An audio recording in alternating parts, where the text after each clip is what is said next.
बिस्मिल्लाहिर्रहमानिर्रहीम। Iqra बिस्मि रब्बिकल्लज़ी खलक़।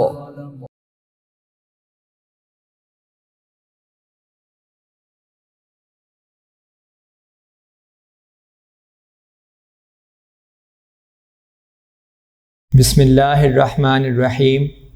Dear parents and students, Assalamu alaikum. In the previous lecture, we started chapter number 3, control structures. We have studied the definition of control structures, types of control structures, types of transfer of control, which were conditional and unconditional transfer of control. We have also talked about the example of unconditional transfer of control, which is go-to statement. In this lecture, we will start our next topic, which is conditional transfer of control. ये work for day 3 है। Day 3 में बेटा हम conditional transfer of control के बारे में आज पढ़ेंगे। इसकी 2 एग्जाम्पल हम आज स्टडी करेंगे, जो है on go to statement and on error go to statement. Day 3 में हम ऑन गो टू स्टेटमेंट के बारे में पढ़ेंगे और डे 4 में on error go to statement के बारे में। थोड़ा सा मैं आपको बता दूं, रिवीजन मैं करवा रहा हूँ लास्ट टॉपिक की, कंडीशनल ट्रांसफ़र ऑफ कंट्रोल की। हमने देखा था इसमें कि ये वो ट्रांसफ़र ऑफ कंट्रोल है जिसमें कोई ना कोई कंडीशन होती है। मतलब ट्रांसफ़र होता है कंट्रोल प्रोग्राम का from one part two the other. ठीक है, हमने लास्ट लेक्चर में गो टू स्टेटमेंट के बारे में पढ़ा था, वहाँ पे कोई कंडीशन नहीं थी। लेकिन आज जो हम डे 3 और डे 4 में स्टेटमेंट्स को स्टडी करेंगे, उसमें दोनों में कोई ना कोई कंडीशन होगी। ठीक है, तो यहाँ पे जो फर्स्ट है स्टेटमेंट जो पढ़नी है हमने, वो है on go to statement. On नया लफ्ज़ है इसमें, असल में ऑन ये कंडीशन के लिए यूज़ हुआ है। ठीक है, तो देखते हैं क्या है इसका पर्पस, फिर सिंटैक्स और फिर इंटरप्रिटेशन। तो इसका क्या है purpose? It is a multiple branching statement. पहले हम देखते हैं क्या मतलब है मल्टीपल का और ब्रांचिंग का। मल्टीपल का मतलब होता है बेटा एक से ज़्यादा। ठीक है, और ब्रांचिंग लफ्ज़ निकला है ब्रांच से। ब्रांच का मतलब होता है शाख, जैसे ट्री की आप दरख्त की शाखें होती हैं, ब्रांचेस जिसको आप कहते हैं। तो यहाँ भी मतलब वही है ब्रांचिंग, मतलब यहाँ पे मुख्तलिफ हम पार्ट्स बनाएंगे अपने प्रोग्राम के, ब्रांचेस बनाएंगे। ठीक है, it is a multiple branching statement. ये एक मल्टीपल ब्रांचिंग स्टेटमेंट है, मतलब इसमें जो ट्रांसफर ऑफ कंट्रोल है वो मल्टीपल जगह होगा, मतलब मल्टीपल प्लेसेस पे होगा या मल्टीपल ब्रांचेस में होगा। ठीक है, आगे अभी हम देखेंगे इसका सिंटैक्स और एग्जांपल, तब इंशाल्लाह आपको समझ आएगी। This statement can have more than one transfer points. अब यहाँ पे बेटा एक चीज़ आप देखें कि वहाँ पे जब हम गो टू स्टेटमेंट पढ़ रहे थे, वहाँ पे एक ही ट्रांसफ़र पॉइंट था। वो क्या था, मैं आपको एग्जांपल देता हूँ इसकी, कि जिस तरह हम लिखा था हमने वहाँ पे गो टू, और फर्ज करें मैंने लिखा है 30 का मतलब है, आपको पता है लाइन नंबर। ठीक है, मैं इससे पहले भी एक लाइन नंबर लिख रहा हूँ 10। ठीक है, आपको पता है 10 लाइन नंबर जो हम लिखते हैं हर स्टेटमेंट के पहले वो है, और जो बाद वाला लिखा है गो टू के बाद वो है जिस पर हमने जाना है। ठीक है, ट्रांसफ़र करना है कंट्रोल। यहाँ पे आप देखें सिर्फ एक ट्रांसफ़र ऑफ कंट्रोल है, मतलब आपने सिर्फ क्या जाना है, गो टू 30 पे जाना है बस। ठीक है, अगर आपने मल्टीपल जगह जाना है गो टू स्टेटमेंट के जरिए, तो आपको फिर multiple go two statements use करनी पड़ेंगी। जैसे हमने लास्ट लेक्चर में जो दूसरी एग्जांपल की थी हमने, जिसमें हमने तमाम लाइंस को देखा था रन हो रही थी, उसमें हमने 3 गो टू स्टेटमेंट यूज़ की। ठीक है, 3 सेपरेट गो टू स्टेटमेंट। लेकिन आज हम क्या करेंगे कि एक ऑन गो टू स्टेटमेंट के जरिए हम मल्टीपल ब्रांचेस बनाएंगे। मतलब हम इस तरह लिखेंगे 30, 40, 50, लेकिन हम ये इस तरह नहीं लिख सकते गो टू के जरिए, हम ऑन गो टू से लिखेंगे। ठीक है, इसलिए मैं इसको फिलहाल अरेज कर रहा हूँ। ठीक है, अभी हम पढ़ते हैं ऑन गो टू। ये मैंने आपको बताया, इसमें आप देख रहे हैं कि यहाँ लिखा हुआ है more than one transfer points, लेकिन जब हमने पढ़ा था गो टू, वहाँ पे एक ट्रांसफर पॉइंट था। तो यही डिफरेंस है दोनों में कि गो टू स्टेटमेंट में एक ट्रांसफर पॉइंट होता है और ऑन गो टू में कितने होते हैं, मल्टीपल या more than one transfer points. ठीक है, 10 प्रोवाइडिंग मल्टीपल ब्रांचिंग फैसिलिटी। इसका मतलब ये हमें मल्टीपल ब्रांचिंग फैसिलिटी प्रोवाइड करती है ये स्टेटमेंट। ठीक है, सिंपल है। प्रोवाइडिंग का मतलब मुहैया करना, फैसिलिटी का मतलब सहूलत। मल्टीपल और ब्रांचिंग मैं आपको पहले ही बता चुका हूँ। ठीक है, अब इसके आते हैं सिंटैक्स पे, फिर आपको ज्यादा अच्छी समझ आएगी। सिंटैक्स ऑन तो बेटा ये आपको पता है क्या है, कीवर्ड है या रिजर्व वर्ड है। आगे है न्यूमेरिक वेरिएबल और एक्सप्रेशन। इसका मतलब है कि हमने कोई ना कोई वेरिएबल देना है इधर या एक्सप्रेशन देना है। अब वेरिएबल के बारे में भी आपको पता है, वेरिएबल वो होता है जिसकी value during the program execution change होती है, ठीक है। और न्यूमेरिक वेरिएबल हमने टाइप देखी थी, एक न्यूमेरिक वेरिएबल होता है और एक स्ट्रिंग वेरिएबल। न्यूमेरिक वेरिएबल में न्यूमेरिक वैल्यू स्टोर होती हैं, स्ट्रिंग वेरिएबल्स में स्ट्रिंग स्टोर होती हैं, ठीक है। फिलहाल हम न्यूमेरिक वेरिएबल की बात कर रहे हैं। न्यूमेरिक वेरिएबल और एक्सप्रेशन, एक्सप्रेशन भी मैंने आपको बताया था बेटा, जैसे हमने लास्ट लेक्चर में आपको याद होगा जो हमने एग्जांपल की थी उसमें हम इस तरह लिखा था x is equal to x asterisk x plus a, इस तरह लिखा था, या y asterisk y plus b। ये क्या है बेटा? एक्सप्रेशन है। एक्सप्रेशन में कम से कम एक ऑपरेटर लाजमी होना चाहिए, उसको आप एक्सप्रेशन कहते हैं, ठीक है। ये मैं आपको चैप्टर 2 में भी बताया था। ऑन न्यूमेरिक वेरिएबल और एक्सप्रेशन, या तो आप न्यूमेरिक वेरिएबल यूज कर लें या एक्सप्रेशन यूज कर लें। आज जो हमने एग्जांपल करनी है वो न्यूमेरिक वेरिएबल की करनी है, एक्सप्रेशन की उसने एग्जांपल नहीं दी हुई बुक में, ठीक है। इसका मतलब आप न्यूमेरिक वेरिएबल या एक्सप्रेशन यूज कर सकते हैं। नेक्स्ट देखें, गो टू, ये भी क्या है? कीवर्ड है या रिजर्व वर्ड है। अब ये बेटा गो टू, ये वाला गो टू नहीं है, इससे पहले ऑन लिखना है आपने लाजमी, ठीक है। वो भी हम देखने एग्जाम्पल में। ऑन न्यूमेरिक वेरिएबल और एक्सप्रेशन ये बता दिया। Go to n1 n2 n3, ये n1 n2 n3 क्या है? ये बेटा असल में लाइन नंबर्स हैं। ये क्या है? लाइन नंबर्स, ठीक है। यहां पे मैं थोड़ा सा यहां पे लिख रहा हूं, ये क्या है असल में? लाइन नंबर्स, ठीक है। और आगे मैंने 3 डॉट्स डाले हुए, इन 3 डॉट्स का मतलब आपको पता है, इसका मतलब होता है सो ऑन, मतलब आगे वैल्यूज जा रही हैं। जैसे आप set of even numbers, set of natural numbers, set of whole numbers, इस तरह आप लिखते हैं मैथ में, तो आप क्या करते हैं? पहले 2-3 लिखते हैं, फिर कॉमा डाल के 3 डॉट्स डाल देते हैं, तो ये 3 डॉट्स वही है, मतलब आगे वैल्यू चलती जा रही है। अब ये कहाँ तक हो सकते हैं? अप टू n की वैल्यू कोई भी हो सकती है। अब कोई भी का मतलब यहाँ मैं बताऊंगा एक खास रेंज है। आपको पता है वैलिड रेंज क्या होती है लाइन नंबर की? 0 to 65529, ठीक है। तो वही हमने रेंज नहीं, उसके बारे में आगे मैं बताता हूँ आपको, ठीक है। तो अगर आपने यहाँ लिखना है तो लिख दें, नहीं तो उसने बुक में ये नहीं लिखा हुआ, ठीक है। आगे बेटा नेक्स्ट इंटरप्रिटेशन पे आते हैं। इंटरप्रिटेशन क्या होती है? मैंने बताया था कि इंटरप्रेट कैसे करता है इसको कंप्यूटर, ठीक है, या इसको आप अपनी आसान लैंग्वेज में एक्सप्लेनेशन भी कह सकते हैं। Expression and line numbers should be valid. क्या मतलब हुआ बेटा इसका? कि जो एक्सप्रेशन आप यूज करेंगे वो भी होना चाहिए वैलिड, जो उसके रूल्स हैं उसके मुताबिक, और लाइन नंबर्स भी वैलिड होने चाहिए। मैंने अभी भी आपको बताया था वही 0 to 65529, या जितनी आपकी प्रोग्राम की रेंज है, मतलब प्रोग्राम की रेंज का मतलब जितनी आपके लाइन नंबर्स आ रहे हैं उसके मुताबिक आपने ऑन गो टू में लाइन नंबर्स लगाने हैं। ये आगे जाके फिर बताऊंगा मैं, उसमें एक एरर आता है वो क्या है, ठीक है, वो देखते हैं अभी आगे जाके। Number 2, range of numeric variable और एक्सप्रेशन इज 0 to 255। क्या मतलब? बेटा इस न्यूमेरिक वेरिएबल की जो यहाँ मैंने लिखा है इसकी एक खास रेंज है, या जो एक्सप्रेशन है इसकी भी एक रेंज है। क्या है? 0 to 255, मतलब टोटल कितने हो गए? ये टोटल हो गए बेटा ये 256। कितने हो गए? 256। अगर आप काउंट करेंगे तो ये कितने बनेंगे? 256। अब ये बेटा 256 क्यों होता है? ये आपको मैंने शायद 9th में बताया था बेटा। असल में 2 की पावर 8 जो होती है वो किसके होती है? बराबर 256 के। और आपको पता है कंप्यूटर सिर्फ बाइनरी कोड्स ही समझता है या बाइनरी लैंग्वेज ही समझता है, तो 2 की पावर 8 2 की पावर में आती है ये, ठीक है। तो इसलिए 2 की पावर 8 इज इक्वल टू 256, ठीक है। लेकिन शुरू कहां से होते हैं? हमेशा वैल्यू 0 से, तो 0 to 255 का मतलब टोटल हो गए 256। तो ये होनी चाहिए बेटा रेंज न्यूमेरिक वेरिएबल या एक्सप्रेशन की, ठीक है। ये भी हम आज देखेंगे जब हम कंप्यूटर पे करेंगे कि अगर हम इसके बाहर कोई वैल्यू दें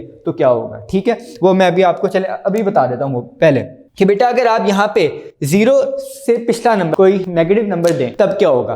तब बेटा एक एरर आएगा, ठीक है। वो एरर मैं आपको पहले ही बता देता हूं, अभी हम देखेंगे इल्लीगल फंक्शन का एरर आएगा बेटा वहां पे, ठीक है। वो कहेगा आपने जो न्यूमेरिक वेरिएबल उसकी सही रेंज नहीं दी, वो इल्लीगल है, ठीक है। या फिर आप वैल्यू दे दें 256, तब भी बेटा क्या आएगा? एरर आएगा। ये हम देखेंगे आता है एरर कि नहीं आता। 256 पे भी आना चाहिए, क्यों? क्योंकि ये आखिरी वैल्यू इसकी क्या है? 255। ये टोटल है 256 वैल्यूज, ठीक है। तो इसलिए 255 इसकी एंडिंग रेंज है, एंडिंग वैल्यू है। तो इसलिए हम देखेंगे पहले देंगे एक वैल्यू नेगेटिव और फिर देंगे 256 या उससे बड़ी वैल्यू, फिर हम देखेंगे क्या एरर आता है इल्लीगल फंक्शन का या नहीं आता, ठीक है। ये हम देखेंगे अभी। नेक्स्ट तीसरी जो लाइन लिखी है बेटा मैंने, ये वाला तीसरा पॉइंट, ये बेटा ध्यान से आप देखिए, मैंने पूरा नहीं लिखा, बस मैंने शॉर्ट वर्ड्स में लिखे। 1 आगे एरो डालें n1। अब बेटा जो 1 है ये असल में है वैल्यू, कि मैं यहाँ पे लिख रहा हूँ 1 क्या है? वैल्यू किसकी? इस न्यूमेरिक वेरिएबल या एक्सप्रेशन की, ठीक है। और n1 क्या है, n1 मैंने आपको बताया था, n1 क्या है, लाइन नंबर है। इसका मतलब ये हुआ बेटा, ये 1-to-1 कॉरेस्पॉन्डेंस है, जैसे हमने रीड डेटा स्टेटमेंट में देखा था कि फर्स्ट वेरिएबल फर्स्ट वैल्यू को करते हैं कॉरेस्पॉन्ड। तो यहाँ भी बेटा जो वैल्यू 1 है, जब उस वेरिएबल की वैल्यू 1 होगी तो फिर फर्स्ट जो लाइन नंबर है उस पे वो कॉरेस्पॉन्ड करेगा, ठीक है। 2 होगी तो सेकंड लाइन नंबर पे, 3 होगी तो थर्ड लाइन नंबर पे, इस तरह सो ऑन ये मूव होता रहेगा, ठीक है, चलता रहेगा ये, ठीक है। अब ये मैंने इसके शॉर्ट में लिखा है, बुक में बहुत ज्यादा लिखा है, मैं भी आपको पढ़ा दूंगा ये, ठीक है। ये दोबारा देख लें कि 1 कॉरेस्पॉन्ड करेगा n1 को, 2 n2 को, 3 n3 को, इस तरह ये वैल्यू मूव करती जाएगी। लास्ट बेटा ये जो पॉइंट है ये मैं आपको बता रहा हूँ, ये भी एक एरर है, आउट ऑफ रेंज एरर। क्या लिखा है मैंने, आउट ऑफ रेंज एरर। अब ये आ कब सकता है, दो तरीके से बेटा ये आ सकता है, ठीक है। पहले मैं समझाता हूँ फिर बताता हूँ ये आता भी है कि नहीं GW बेसिक में, ये और कैसे आता है। सबसे पहले उसने लिखा हुआ है value should be less than count of line numbers. ये बुक में पूरा लिखा है, मैंने फिलहाल शॉर्ट वर्ड्स में लिखा है, मैंने साइन डाल दिया लेस देन का। Value is less than count of line numbers. क्या मतलब कि जो आपने वैल्यू दी है न्यूमेरिक वेरिएबल की वो काउंट ऑफ लाइन नंबर से कम हो, ठीक है। इसकी हम एग्जांपल करेंगे अभी, जब ये वाली एग्जांपल कराऊंगा इसी में मैं कुछ चेंज करवा के आपको बताऊंगा, ठीक है, कि कैसे हो सकता है ये। दूसरा है value is greater than count of line numbers, कि अगर वैल्यू ग्रेटर हो जाए काउंट ऑफ लाइन नंबर से तब भी, दोनों सूरतों में बेटा एरर आता है। और क्या नाम है इसका, आउट ऑफ रेंज। असल में बेटा ये एरर इस तरह नहीं आता, मैं आपको पहले ही बता देता हूँ, ठीक है, क्योंकि जब आप अप्लाई करेंगे इसको GW बेसिक में तब आपको प्रॉब्लम होगी, ठीक है। अब क्या प्रॉब्लम है इसमें, अगर आप इंटरनेट पे भी सर्च करेंगे कि आउट ऑफ रेंज एरर आता कब है ऑन गो टू स्टेटमेंट में, तो आपको ये मिलेगा कि कुछ कंप्यूटर्स या कुछ कंपाइलर्स या इंटरप्रेटर्स GW बेसिक के इस एरर्स को दिखाते हैं आपको, मतलब शो करवाते हैं कि एरर है, कुछ नहीं शो करवाते। अब हमारा जो है वो नहीं शो करवाएगा, मैं आपको पहले ही बता रहा हूँ, क्योंकि यहाँ पे क्या करेगा वो, यहाँ पे ये करेगा वो कि अगर मैं, चले अभी ये मैं पॉइंट यहीं रोकता हूँ, ये जब मैं एग्जांपल करवाऊंगा आपको इसकी तब मैं समझाऊंगा कि वो एरर नहीं देता तो क्या होता है फिर, ठीक है, ताकि आपको जब कंप्यूटर हो या जब एग्जांपल मैं कराऊं तब समझ आए, और कंप्यूटर पे भी आपको दिखाऊंगा। अभी मैं फिलहाल इस पॉइंट को होल्ड करके रख रहा हूं, बस इतना देख लें। इसकी जो डेफिनेशन है वो भी मैं आपको बताऊंगा कि if value is less than count of line numbers और if value is greater than count of line numbers then an out of range error will occur, ठीक है। ये अभी हम देखेंगे एग्जांपल में भी और कंप्यूटर पे भी, इसको फिलहाल अभी होल्ड कर लेते हैं, ठीक है। मैं दोबारा बताऊंगा आपको, ये बेटा हमने कर लिया। असल जो समझ आएगी आपको स्टेटमेंट की वो with the help of example आएगी, अब वो हम देखते हैं, उस पर हमने टाइम थोड़ा सा ज्यादा लगाना है ताकि आपको वही समझ आए सही तरह, ठीक है। ये समझ आ गई तो ये स्टेटमेंट वैसे ही आपको इंशाल्लाह समझ आ जाएगी। एग्जाम्पल पे आए बेटा, उसने 2 एग्जाम्पल दी हुई है। असल में पहली एग्जाम्पल उसने दूसरी एग्जाम्पल में जो दी है वो चेंज करके दी है थोड़ा सा, कि दूसरा एक मेथड है इस एग्जाम्पल को लिखने का, वो उसने बता दिया, ठीक है। दोनों का काम एक ही हो रहा है, मैं इसलिए इसको बाद में रेज करके फिर इसी में हम चेंज करके बेटा दूसरी एग्जांपल है वो भी कर लेंगे। तो देखें सबसे पहले लाइन नंबर 5 में लिखा है उसने इनपुट A, B। अब बेटा उसने यहाँ इनपुट A, B लिखा है। अब होगा क्या, जब ये प्रोग्राम रन होगा तो एक क्वेश्चन मार्क अपीयर होगा स्क्रीन पे। क्यों, क्योंकि हमने इनपुट के अंदर कोई प्रॉम्प्ट स्ट्रिंग नहीं लिखा, तो इसलिए बेटा क्या आएगा स्क्रीन पे, क्वेश्चन मार्क। लेकिन जब हम कंप्यूटर पे करेंगे तो हम प्रॉपर प्रॉम्प्ट स्ट्रिंग लिखेंगे। क्या लिखेंगे, हम लिखेंगे इनपुट एंटर 2 नंबर्स, उसके बाद डालेंगे कॉमा या सेमीकोलन, जो भी आप डालना चाहें, A, B, इस तरह हम लिखेंगे, ठीक है। वो हम कंप्यूटर पे करेंगे, यहाँ फिलहाल ऐसे ही समझ लें। नेक्स्ट है input 1-add 2-sub 3-mul 4-div और आगे n लिखा हुआ है। अब ये बड़ा ध्यान से समझे बेटा, इनपुट यहाँ पे भी इनपुट स्टेटमेंट है, मतलब 2 बार इनपुट करना है। पहले बार आपने नंबर्स इनपुट करने हैं, दूसरी बार क्या करना है, अब बेटा असल में हमने इन 2 नंबर्स को ऐड भी करना है, सब्ट्रैक्ट भी करना है, मल्टीप्लाई भी करना है और डिवाइड भी करना है। अब यहाँ पे वो कहता है 1-add, असल में इसका मतलब ये है कि press 1 for add, press 2 for subtraction, press 3 for multiplication and press 4 for division. Simple, ठीक है। उसने कहा है कि आप 1 प्रेस करें तो ऐड होगा, 2 प्रेस करें तो सब्ट्रैक्ट होगा, 3 प्रेस करें तो मल्टीप्लाई होगा, 4 प्रेस करें तो डिवाइड होगा, ठीक है। और आगे क्या दिया उसने, n। ये n क्या है, ये n नेक्स्ट लाइन में समझ आएगा आपको। असल में बेटा वही है जो मैंने बताया था, न्यूमेरिक वेरिएबल है, ठीक है। जो इसकी वैल्यू होगी उसके मुताबिक वो लाइन नंबर्स पे ट्रांसफर कर देगा हमें। तो देखते हैं लाइन नंबर 20 पे on n go to, on तो आपको पता है कीवर्ड, n का मतलब ये वही n है जो यहाँ पे यूज हो रहा है, variable, numeric variable. go to, अब ये go to ये मैंने बताया था, ये वही वाला है go to। नेक्स्ट 30, 40, 50, 60, क्या मतलब हुआ बेटा इसका, कि n1 n2 n3 और यहाँ पे असल में n4 भी आ गया। तो इसका मतलब कि जो वैल्यू होगी n की उसके मुताबिक इस लाइन नंबर्स पे लेके जाओ। अब हम एक एक करके वैल्यू भी करते हैं पुट, ठीक है। सबसे पहले मैं वैल्यू करता हूँ पुट इसकी। फर्स्ट करें हम यहाँ नंबर ले रहे हैं 2 और यहाँ भी ले रहे हैं 2, 2,2, ठीक है। इसके बाद लाइन नंबर 10 पे आएगा। अब फर्स्ट करें हमने करनी है एडिशन। पहले एक बात बता दूं बेटा, हम एक वक्त में एक काम करेंगे, मतलब हम चार में से कोई एक काम करेंगे, चारों काम नहीं कर सकते। वैसे हम वो भी कर सकते हैं, वो मैं आपको कंप्यूटर पे दिखाऊंगा, लेकिन उससे फिर हमारी ये जो लाइन नंबर 10 है उसकी लॉजिक खराब हो जाएगी, क्योंकि हम चाहते हैं कि कोई एक फंक्शन या कोई एक ऑपरेशन परफॉर्म हो चार में से, ठीक है। अगर हम चाहते हैं चारों हो तो फिर हमें ये लिखने की जरूरत ही नहीं है, फिर हम डायरेक्ट प्रिंट करवा देंगे चारों को, ठीक है। लेकिन हम फिलहाल इसको पहले इसको समझते हैं, फिर उसको हम बाद में कंप्यूटर पे देख लेंगे, वो आपके वैसे भी सिलेबस में नहीं है। ये देख लेते हैं 1 डैश ऐड। अब क्या होगा बेटा, अगर n की वैल्यू हमारे पास स्टार्ट में क्या होगी 1 होगी, स्टार्ट में क्या होगी हमारे पास 1 होगी, ठीक, क्योंकि हमने 1 प्रेस करना है। तो जैसे ही हम 1 करेंगे तो क्या होगा, n में क्या स्टोर हो जाएगा 1। अब यहाँ पे आएगा, यहाँ पे n की वैल्यू क्या हो जाएगी 1। गो टू, अब बताएं मुझे बेटा 1 मैंने बताया था किसको करता है कॉरिस्पॉन्ड, n1 को। तो इसका मतलब ये जो 30 है ये क्या है हमारा n1, जो 40 है वो क्या है n2, 50 क्या है n3 और जो 60 है वो क्या है n4 है, ठीक है। अब देखते हैं जरा आगे, देखें अब लाइन नंबर 30 पे प्रिंट a प्लस बी और उसके बाद लिखा हुआ है एंड को भूल जाएं, पहले a प्लस बी पे आ जाए। कहता है प्रिंट कर दो a प्लस बी, a की वैल्यू क्या है 2 और b की वैल्यू क्या है बेटा 2, तो 2 + 2 = 4। क्या आ जाएगा स्क्रीन पे लिखा हुआ 4, ठीक है, स्क्रीन पे लिखा हुआ आ गया 4। लेकिन आगे क्या लिखा हुआ है, कॉलन के बाद लिखा हुआ है एंड। कॉलन कब यूज करते हैं, जब आपने दो स्टेटमेंट्स को एक ही लाइन में लिखना, ठीक है। तो हमने एंड लिख दिया, इसका मतलब हुआ बेटा कि जैसे ही स्क्रीन पे 4 प्रिंट होगा प्रोग्राम क्या हो जाएगा एंड हो जाएगा, ठीक है। तो इसका मतलब 4 में से कोई एक ही ऑपरेशन परफॉर्म होगा, ठीक है, जो हमने की प्रेस की उसके मुताबिक, ठीक हो गया। अच्छा अब देखते हैं, फर्स्ट करें मैंने 1 ने किया पुट, मैंने कर दिया 2, यहाँ पे क्या आ जाएगा 2। अब 2 कहाँ जाएगा n2 पे, तो n2 पे जाएगा तो क्या लिखा है गो टू 40, क्या लिखा है 40 पे प्रिंट a माइनस बी, तो क्या होगा यहाँ पे 2 यहाँ पे 2, तो आंसर आ जाएगा इसका 2 - 2 = 0। इसका आंसर भी चलिए लिखते हैं 2 + 2 = 4।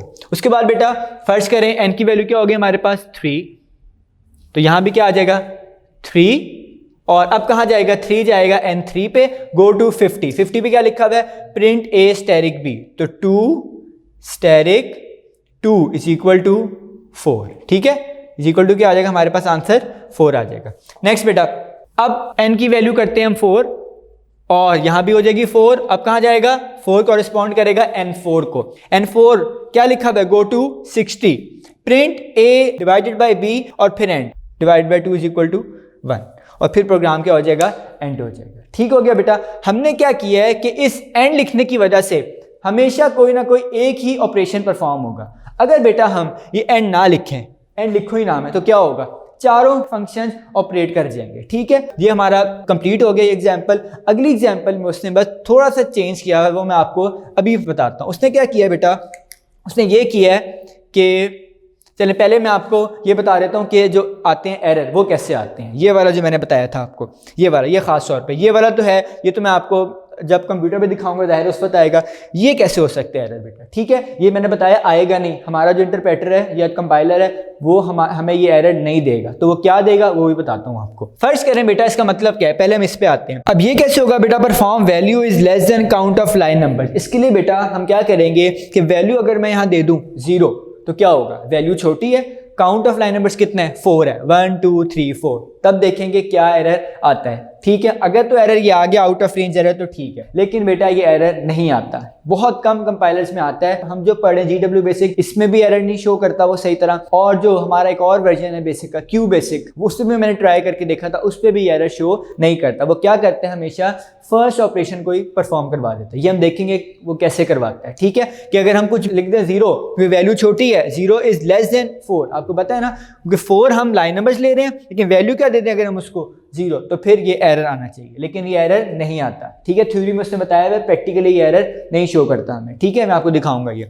नेक्स्ट बेटा है value is greater than count of line numbers. इसमें क्या हो सकता है, इसमें इस तरह हो सकता है बेटा कि जो वैल्यू मैंने दिया यहाँ 4, अगर मैं यहाँ दे दूं 6, फर्स्ट करें वैल्यू क्या दे दी है मैंने 6, और काउंट ऑफ लाइन नंबर्स कितना है आप देख रहे हैं 1 2 3 4, तब भी क्या है, यही वाला आना चाहिए error, out of range error, कि वैल्यू क्या है हमारी 6 लेकिन काउंट ऑफ लाइन नंबर्स कितना है हमारा 4, तो 6 इज ग्रेटर देन 4, तो ये एरर आना चाहिए आउट ऑफ रेंज, लेकिन ये नहीं आएगा। ठीक है, हम देखेंगे प्रैक्टिकली क्या करेगा ये, क्या फर्स्ट ऑपरेशन परफॉर्म करता है उसकी जगह या नहीं करता। ठीक है, ये भी एरर देखने हमने अभी जब करेंगे प्रैक्टिकल, और ये वाला जो है रेंज वाला, ये भी एरर देखेंगे, जो इलीगल फंक्शन का एरर आता है क्या वो आता भी है या नहीं आता, या इलीगल कॉल का आता है, जो भी आता है वो हम देख लेंगे। ठीक है, तो यहाँ पे हमने ये एक एग्जांपल देख लिया है। दूसरी एग्जांपल मैं आपको बता देता हूँ, इसी में मैं चेंज कर रहा हूँ बेटा। यहाँ पे क्या होना है कि जहाँ पे एंड लिखा हुआ है, यहाँ पे मैं लिखता हूँ गो टू, बस मैंने इतना ही लिखा है अभी मैं बताता हूँ आगे क्या करना है इसमें। यहाँ भी हम लिखते हैं गो टू, यहाँ भी लिख देते हैं गो टू, और यहाँ भी लिख देते हैं गो टू, और लाइन नंबर 70 में मैं लिख रहा हूँ एंड। क्या लिख रहा हूँ, लाइन नंबर 70 में मैंने लिखा है एंड। अब क्या होगा बेटा कि अगर मैं चाहता हूं print a plus B, line number 30 है, वो जैसे परफॉर्म हो तो प्रोग्राम एंड हो जाए, तो मैं क्या करूं बेटा, सिंपल गो टू क्या लिख दूं 70, क्योंकि 70 पे क्या है एंड, तो क्या होगा जैसे ही लाइन प्रिंट होगी कहां लेके जाएगा, लाइन नंबर 70 पे, और वो असल में क्या है प्रोग्राम को एंड करने के लिए। तो यहां पे भी लिख दें 70, यहां पे भी लिख दें 70, और यहाँ पे भी लिख दें 70। लेकिन बुक में ये वाला 70 नहीं लिखा हुआ, और बिल्कुल सही किया। क्यों नहीं लिखा, हम भी नहीं लिखते, जरूरत ही नहीं है बेटा। क्यों जरूरत नहीं है, क्योंकि बेटा अगर लाइन नंबर 60 पे गया, ठीक है, और गो टू फर्स्ट करे, मैंने नहीं लिखा है, अभी मैं अरेज कर रहा हूँ, गो टू मैंने नहीं लिखा बेटा। ठीक है, तो क्या होगा, जैसी ही लाइन प्रिंट होगी फौरन जाएगा नेक्स्ट लाइन नंबर पे, क्या लिखा हुआ है एंड, वैसे ही प्रोग्राम को एंड कर देगा। तो चाहे आप ये गो टू 70 लिख लें तब भी कोई मसला नहीं होगा, ना लिखें तब भी कोई मसला नहीं होगा। ठीक है, तो इसलिए मैंने यहाँ पे अरेज कर दिया, बुक में भी उसने नहीं लिखा हुआ। ठीक है, अगर लिख भी लेंगे तो गलत नहीं होगा, मैं दिखाऊंगा प्रोग्राम आपको रन करके, अगर आप गो टू 70 भी लिख लेंगे तब भी प्रोग्राम उसी तरह रन होगा। ठीक हो गया बेटा, ये इसने नहीं लिखा उसने, क्योंकि अंडरस्टूड है कि print a divided by b जैसे ही इंप्लीमेंट होगा या रन होगा फौरन प्रोग्राम क्या हो जाएगा, एंड हो जाएगा। तो ये बेटा हमने कंप्लीट कर लिया अपना ऑन गो टू स्टेटमेंट, उसका पर्पस, सिंटैक्स, इंटरप्रिटेशन, उसके बाद उसकी एग्जांपल्स भी दोनों हमने परफॉर्म कर लिए। ठीक है, मतलब देख लिए बोर्ड पे, अभी हम परफॉर्म करेंगे कंप्यूटर पे। ठीक है, आगे आ जाए पहले रीडिंग पे और शॉर्ट क्वेश्चंस पे। Page number 43, conditional transfer of control, मैं बुक से पढ़ रहा हूँ पहले। The conditional transfer of control causes the switching of the control from one part of the program to the other depending on a certain condition. ये वही बात है जो लास्ट लेक्चर में हमने देख ली थी, जो डेफिनेशन पढ़ी थी हमने कंडीशनल ट्रांसफर ऑफ कंट्रोल की, वही बता रहा है दोबारा वो। ठीक है, कि हम किसी कंडीशन पे डिपेंड करते हुए ट्रांसफर करते हैं control from one part of the program to the other. In GW basic there are many statements that conditionally transfer the control from one part of the program to the other. वो कह रहा है बहुत सी statements हैं GW basic में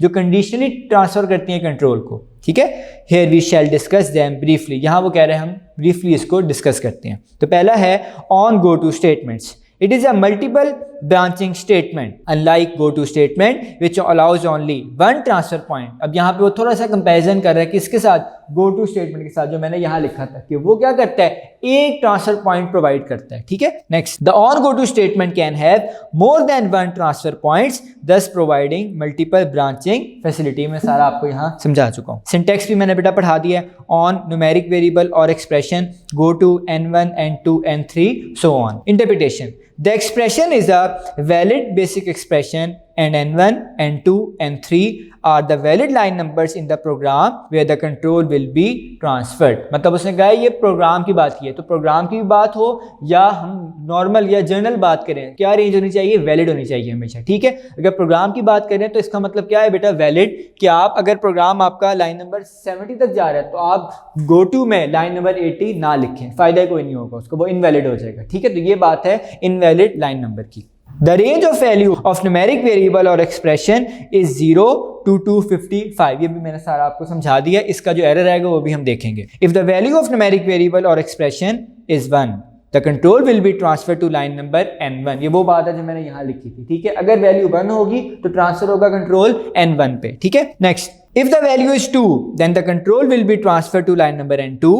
If the value is 3, then the control will be transferred to line number n3 and so on। ठीक है, यही लिखा हुआ है उसने। If the value is less or more than the count of line numbers, ये वही बात है, if the value is less or more than the count of line numbers following the go to statement, मतलब go to statement के बाद, जाहिर है देखें बेटा गो टू स्टेटमेंट के बाद ही हम क्या लिखते हैं, लाइन नंबर। अब ये गो टू स्टेटमेंट बेटा ये वाली नहीं है गो टू, ये गो टू के बाद इसी की कर रहा है असल में ऑन गो टू, उसने खाली गो टू लिख दिया क्योंकि हम लिखते तो वैसे गो टू के बाद ही है ना, तो इसलिए उसने सिंपल गो टू स्टेटमेंट लिख दिया, ठीक है, लेकिन है ये ऑन गो टू ही, ठीक है, कंफ्यूज नहीं होना। Following the go to statement then an out of range error message will be displayed, तो क्या होगा बेटा एक out of range error display होगा स्क्रीन पे, देखेंगे होता है कि नहीं होता, ठीक है, हम देखेंगे अभी कंप्यूटर पे। एग्जाम्पल आगे बेटा एग्जाम्पल है, ये हम पढ़ेंगे जब हम कंप्यूटर पे कर रहे हो, इसमें 2 शॉर्ट क्वेश्चन बेटा वो लिख लें आप, ठीक है, मैं आपको बता रहा हूँ। फर्स्ट जो बनेगा शॉर्ट क्वेश्चन वो है write down the purpose and syntax of on go to statement, ये आपने लिखना है, ठीक है। इसका आंसर होगा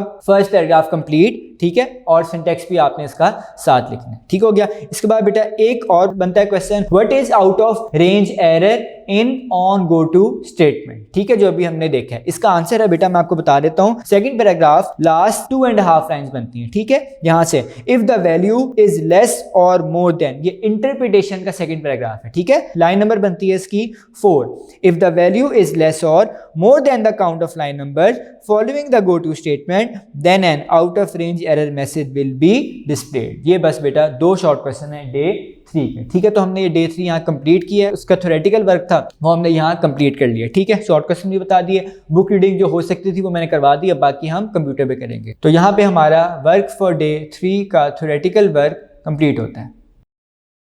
स्टूडेंट्स अब हम स्टार्ट करते हैं वर्क फॉर डे 3 का प्रैक्टिकल वर्क। इसमें हमने ऑन गो टू स्टेटमेंट के बारे में देखना है। इसके लिए हम थ्योरी तो सारी पढ़ चुके हैं, अब मैं आपको जो एग्जांपल है वो पहले करवा रहा हूँ। ये हमारी एग्जांपल है, थोड़ा सा पढ़ा देता हूँ। Let us consider a program to add, subtract, divide and multiply two numbers A and B. हमने क्या करना है, ऐड, सब्ट्रैक्ट, डिवाइड और मल्टीप्लाई करना है 2 नंबर्स को ए और बी, ठीक है। इसको हम देखते हैं, पहले मैं आपको GW बेसिक पे करवाता हूँ और फिर हम इसकी जो बुक की रीडिंग है वो देखेंगे, ठीक है। हम ओपन करते हैं सबसे पहले GW बेसिक, ये हमारे पास ओपन है, इसको मैं थोड़ा सा जूम कर रहा हूँ। इनपुट मैंने कहा था हम इस तरह लिखेंगे, प्रॉम्प्ट स्ट्रिंग एंटर 2 नंबर्स, तो इसी तरह लिखते हैं एंटर 2 नंबर्स, आगे A, B। लाइन नंबर 10 में हमने लिखना है इनपुट 1 डैश ऐड, 2 डैश सब, उसके बाद 3 डैश मल, 4 डैश डिव और उसके बाद n, ये हमारा क्या है, वेरिएबल है, ठीक है। उसके बाद हमने क्या लिखना है, लाइन नंबर 20 में। अब बेटा जो 1 डैश ऐड, 2 डैश सब, 3 डैश मल और 4 डैश डिव है, इसको आप इस तरह भी लिख सकते हैं, press 1 for addition, press 2 for subtraction, press 3 for multiplication, press 4 for division. लेकिन वो बहुत लेंथी हो जाएगा, अब इतनी स्पेस नहीं है मेरे पास, इसलिए मैंने शॉर्ट फॉर्म लिखा है जो उसने बुक में लिखी हुई थी, ठीक है। आप ये भी लिख सकते हैं और ये बल्कि ज़्यादा अच्छा होगा अगर आप ये लिखेंगे, ठीक है, ताकि कंप्लीट यूजर को बताओ उसने क्या करना है। नेक्स्ट बेटा अब हम लिखते हैं लाइन नंबर 20 में on N go to. N क्या है, यहाँ वेरिएबल है जो हमने लाइन नंबर 10 में दिया है। गो टू कहाँ पे ले जाना है हमने, 30, 40, 50 और 60, ठीक है। लाइन नंबर 30 पे क्या लिखना है, प्रिंट, यहाँ पे बेटा उसने बुक में लिखा हुआ है A+B, हम जरा और अच्छा करके लिखते हैं इसको, हम इस तरह करते हैं, प्रिंट, यहाँ पे लिखते हैं एडिशन इज इक्वल टू, ठीक है, इस तरह लिखते हैं, और यहाँ पे लिखते हैं A+B, ठीक है। उसके बाद क्या लिखते हैं, एंड, जो मैंने बताया था आपको, ठीक है। लाइन नंबर 40 में भी इसी तरह प्रिंट, यहाँ पे लिखेंगे सब्ट्रैक्शन इज इक्वल टू, यहाँ पे लिखेंगे A-B, ठीक है, और प्रोग्राम को करेंगे एंड। लाइन नंबर 50 पे भी इस तरह लिखेंगे, print multiplication is equal to, यहाँ पे अब लिखेंगे हम A*B, ठीक है, और प्रोग्राम को क्या कर देंगे, end. Next line number 60, print division is equal to, यहाँ पे लिख देंगे A को डिवाइड कर देंगे B से और यहाँ पे एंड लिख देंगे, ठीक है। अब प्रोग्राम बेटा हमने लिख लिया है, देखते हैं इसमें कोई एरर आता है या नहीं आता। इसको करते हैं रन, लिख दें रन इधर, एंटर 2 नंबर्स। अब आप देख रहे हैं यहाँ पे क्वेश्चन मार्क क्यों आया, क्योंकि हमने यहाँ पे क्या यूज़ किया है, सेमीकोलन, ठीक है। तो कोई बात नहीं, हम यहाँ लिख लेते हैं 2,2, ठीक है, मैंने 2,2 इनपुट दिए, एंटर करते हैं। अब वो कहता है 1 डैश ऐड, 2 डैश सब, 3 डैश मल, 4 डैश डिव। अब हम क्या करते हैं, सबसे पहले करते हैं 1 और एंटर प्रेस करते हैं। आंसर आ गया एडिशन का बेटा आपके पास 4, ठीक है, ये हमने देख लिया। अब हम क्या करेंगे, 2 प्रेस करेंगे, फिर 3, फिर 4, ठीक है। तो मैं एक बार फिर कर रहा हूँ इस प्रोग्राम को रन। पहले मैं करता हूँ CLS, और पहले मैं एक चीज़ कर दूँ, मैं यहाँ पे लाइन नंबर 5 में कॉमा यूज़ कर रहा हूँ, ठीक है। लाइन नंबर 5 में मैंने कॉमा कर दिया। अब हम करते हैं इसको CLS, दोबारा करते हैं लिस्ट, जी अब बिल्कुल सही है। अब हम करते हैं इसको रन। अब हम प्रेस करते हैं वही 2, 2। अब हम करते हैं प्रेस 2, ठीक है, एंटर प्रेस करें तो आपके सामने आंसर क्या आ गया, सबट्रैक्शन इज इक्वल टू 0, बिल्कुल सही है। 2 - 2 का आंसर 0 ही आता है, ठीक है। एक बार फिर करते हैं CLS, अब हम करते हैं प्रोग्राम को रन करते हैं, ठीक है, 2, 2, और अब हम प्रेस करते हैं 3 किसके लिए, मल्टीप्लिकेशन के लिए। तो यहाँ पे क्या लिखा है, मल्टीप्लिकेशन इज इक्वल टू 4, तो 2 × 2 इज इक्वल टू 4। इसके बाद बेटा नेक्स्ट 2, 2, अब हम करते हैं 4 प्रेस, तो क्या आंसर आना चाहिए 1, तो डिवीजन इज इक्वल टू 1। ये आपके सामने मैंने चारों ऑपरेशंस परफॉर्म कर दिए हैं। अब हम इसमें जो एरर्स हैं वो देखते हैं, ठीक है, क्या क्या एरर्स आ सकते हैं। एक आउट ऑफ रेंज और एक मैंने बताया था इल्लीगल। सबसे पहले हम देखते हैं इल्लीगल में बेटा हम क्या करते हैं कि जब मैं इनपुट वैल्यू करूंगा, खासतौर पे लाइन नंबर 10 में, तब मैं जानबूझ के इनपुट सही नहीं दूंगा। देखते हैं हम F2, यहाँ तो सही दूंगा मैं 2, 2। अब यहाँ पे बेटा मैं क्या वैल्यू दूं, मैंने बताया था रेंज है 0 to 255, तो मैं पहले देता हूँ यहाँ -1, एंटर प्रेस करें, देखते हैं क्या होता है। गौर से देखना है अब आपने क्या एरर आया बेटा, इल्लीगल फंक्शन कॉल इन 20। मैंने बताया था कि आपने लाइन नंबर 20 में एक इल्लीगल फंक्शन कॉल किया। आप कहेंगे सर 20 तो हुई नहीं रन, बेटा रन हुई ना, क्योंकि जब 10 आपने इनपुट करवाया लाइन नंबर 10 में, फौरन प्रोग्राम कहाँ गया, लाइन नंबर 20 में, तो वहाँ एक एरर आ गया। क्या, क्योंकि हमने बताया था कि n जो है एक न्यूमेरिक वेरिएबल है, इसकी रेंज होनी चाहिए फ्रॉम 0 to 255, तो हमने क्या दे दिया n की वैल्यू -1, तो ये क्या है, इल्लीगल फंक्शन, ठीक है। अब मैं एक बार फिर करता हूँ इसको रन, पहले करते हैं CLS, दोबारा करते हैं इसको रन, ठीक है, यहाँ प्रेस करता हूँ मैं 2, 2 उसी तरह।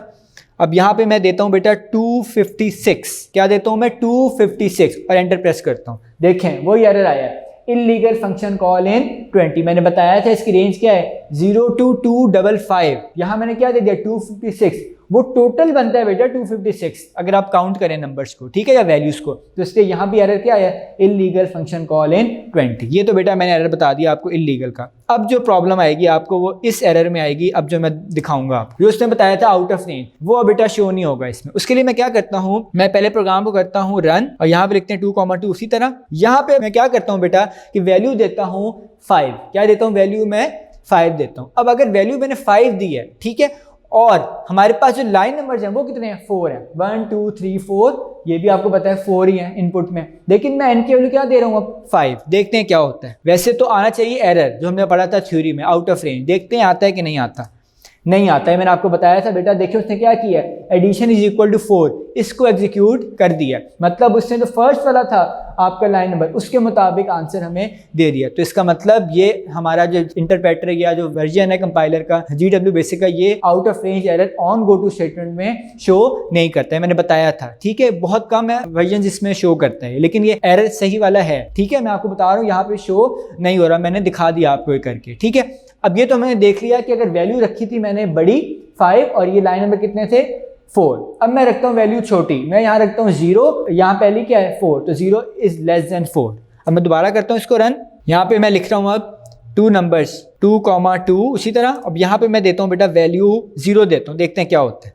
0 पे भी देखें बेटा क्या आंसर आया, addition is equal to 4, same, मतलब वो दोनों मरतबा चाहे आप 5 एंटर करें, वैल्यू ग्रेटर हो काउंट ऑफ लाइन नंबर से, तब भी वो फर्स्ट वाले को कर रहा है एग्जीक्यूट, और अगर वैल्यू स्मॉलर हो काउंट ऑफ लाइन नंबर से, तब भी बेटा वो क्या कर रहा है 4, मतलब एडिशन इज इक्वल टू 4 ही एग्जीक्यूट कर रहा है, मतलब स्क्रीन पे प्रिंट कर रहा है। तो ये बेटा मैंने बताया है, असल में तो एरर है, लेकिन GW बेसिक के इस वर्जन में ये शो नहीं करता। और ये आप इंटरनेट पे सर्च कीजिएगा, लाजमी मिल जाएगा आपको कि ऑन गो टू स्टेटमेंट में आउट ऑफ रेंज एरर कैसे आप डिस्प्ले करवा सकते हैं। असल में इसके मुख्तलिफ हैं बेटा मेथड्स, आप इफ कंडीशन लगाएं या और कुछ चीजें यूज करें तब आप एरर दिखा सकेंगे, ठीक है, लेकिन वो बहुत कॉम्प्लेक्स हो जाएगा आपके लिए। आपके लेवल पे आप इंटरनेट पे इतना ही सर्च कर लें कि ये शो होता भी है या नहीं होता, आपको लाजमी मिलेगा आंसर कि ये जो वर्जन है बेसिक के मुख्तलिफ वो शो नहीं करते ये एरर को, ठीक है। मैंने आपको बता दिया क्या इसमें प्रॉब्लम है। हमने करके देखे हैं दोनों एरर्स, दोनों में आंसर आप देख रहे हैं। फर्स्ट वाली जो गो टू 30 है उसी लाइन को हमेशा क्या कर रहा है, ये एग्जीक्यूट करवा रहा है। ठीक है बेटा, ये मैंने आपको बता दी एरर्स। अब हम देखते हैं जो हमने दूसरी एग्जांपल की थी उसमें हमने क्या चेंज करना है। मैं दोबारा निकालता हूँ list.